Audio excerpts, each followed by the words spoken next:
संतोष देशमुख यांच्या हत्या प्रकरणामध्ये तपास यंत्रणेने आतापर्यंत 8 आरोपींना अटक केलेली आहे। तसंच मोका अंतर्गत कारवाई केली आहे। मात्र या खंडणी आरोपी वाल्मिक कराड याच्यावरती मोकाची कारवाई केली जावी, तसंच 302 च्या गुन्ह्यात आरोपी करावं या मागणीसाठी मस्साजोग देशमुख कुटुंब उद्या मोबाईल टॉवरवरती चढून आंदोलन करणार आहे। या प्रकरणात आम्हाला न्याय हवा अशी मागणी सरपंच देशमुख यांचे भाऊ धनंजय देशमुख यांनी केली आहे। मोका आणि 302 मध्ये खुनाच्या आरोपाचं नाही घेतलं तर उद्या 10 वाजतापासून माझं एक वैयक्तिक माझ्या कुटुंबाचं असं आंदोलन असेल की जे टॉवर आहे मोबाईल टॉवर त्यावर जाऊन मी स्वतःला संपून घेतो। त्याचं कारण असं आहे की हे जर आरोपी ह्याच्यातले सोडले तर उद्या हे पण माझा खून करतील, हे पण मला अशाच निर्घुण पद्धतीनं मग माझ्या कुटुंबात न्याय मागणारं कोणी नसेल आणि माझ्या भावाला पण वाटेल की चला आपला भाऊ स्वतः संपला, त्याला पण थोडं समाधान वाटेल की अशा पद्धतीनं मारला गेला नाही। सीआयडी आणि पोलीस अधिकाऱ्यांची टीम बीड जिल्ह्यातील मस्साजोगमध्ये दाखल झालेली आहे। गेल्या 2 तासांपासून देशमुख कुटुंबियांची चर्चा करतायत। संतोष देशमुख हत्या प्रकरणातील तपासाबाबत माहिती न मिळाल्याने देशमुख कुटुंबीय नाराज आहेत। तसंच कुटुंबियांच्या विविध मागण्या प्रलंबित असल्याची माहिती समोर येते।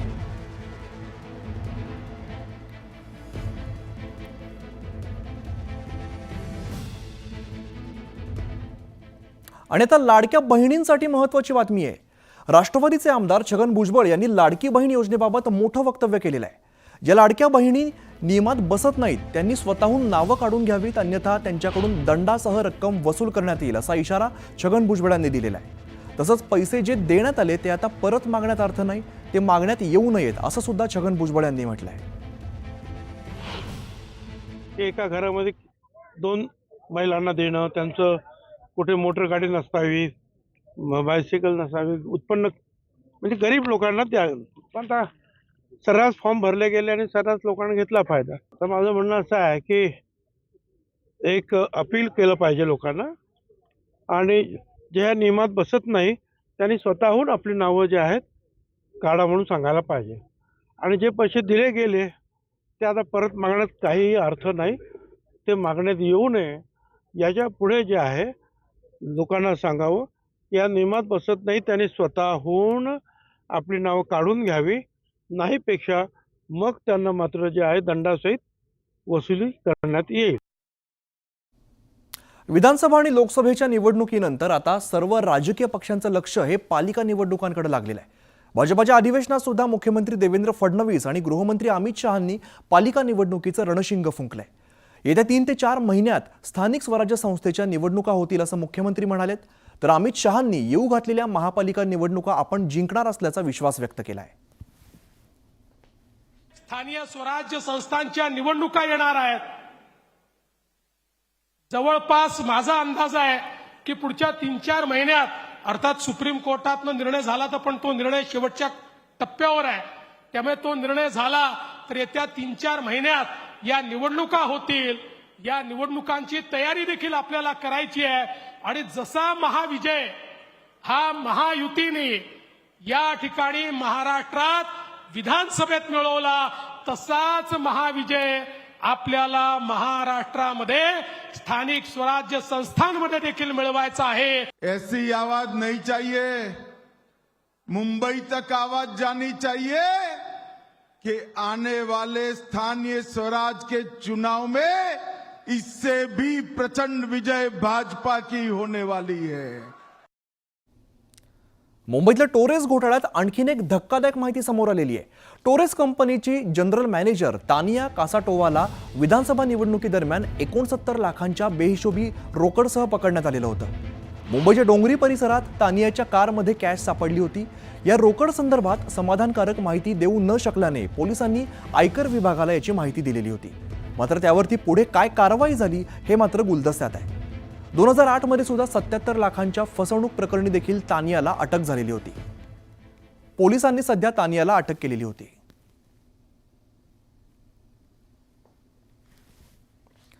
तर पुढची महत्त्वाची बातमी बघूया।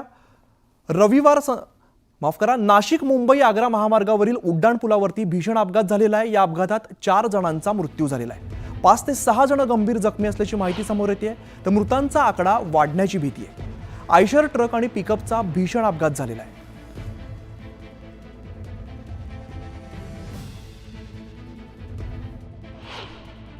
प्रेझेंट स्टेटसला 4 ब्रॉड डेड आलेले आहेत आणि 5 पेशंट आले. 5 पेशंटपैकी 2 जण क्रिटिकल आहेत. सगळ्यांना इमर्जन्सी वॉर्डमध्ये आम्ही तात्काळ ट्रीटमेंट सुरू केलेली आहे आणि 5 ब्रॉड जे आहेत त्यांचं रिलेटिव्ह आता आयडेंटिफिकेशन करून त्यांचं आम्ही पीएम रूमला शिफ्ट करायची पुढची प्रक्रिया सुरू केलेली आहे.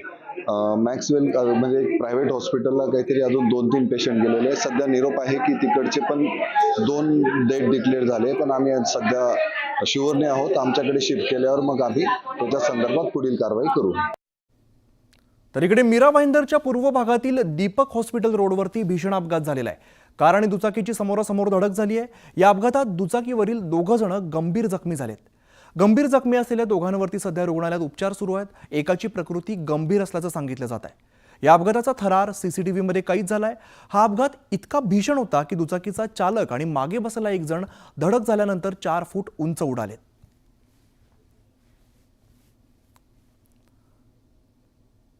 यानंतरची बातमी नवी मुंबईतून आहे. नवी मुंबईत दुचाकीवरून जाणाऱ्या 2 तरुणींचा अपघात झालाय. दोघेही कामावरून नाईट शिफ्ट करून दुचाकीवरून जात असताना दोघींना एका कारने उडवलेलं आहे. या अपघातात दोघींचा मृत्यू झालाय. दुचाकीवरून जाणाऱ्या मुली रॉंग साईडनं जात असल्याची माहिती पोलिसांनी दिली आहे.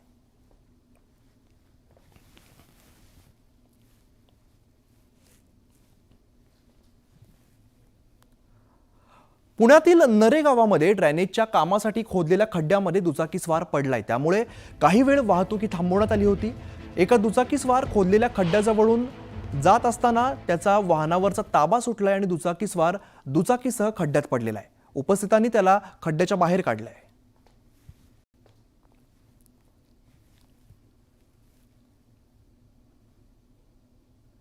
इकडे अमरावतीच्या नांदगाव पेठ MIDC मधील गोल्डन फायबर कंपनीतील कामगारांना विषबाधा झालेली आहे.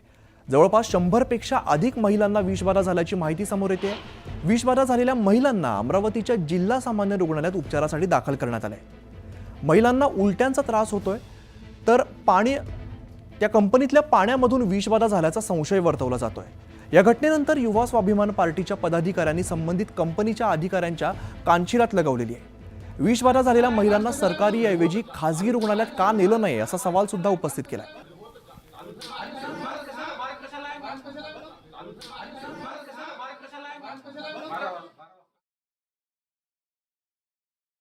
सर आम्ही फक्त पाणीच पिलो, तिथं नाश्ता वगैरे केला नाही.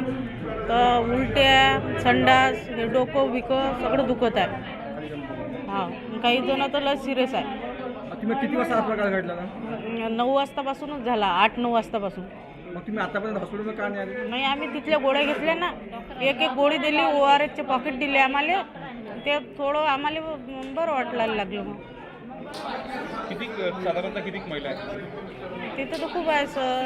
किती लोकांना झालं आता तुमचा अंदाज? अंदाज 100च्या जवळपास आहे. तर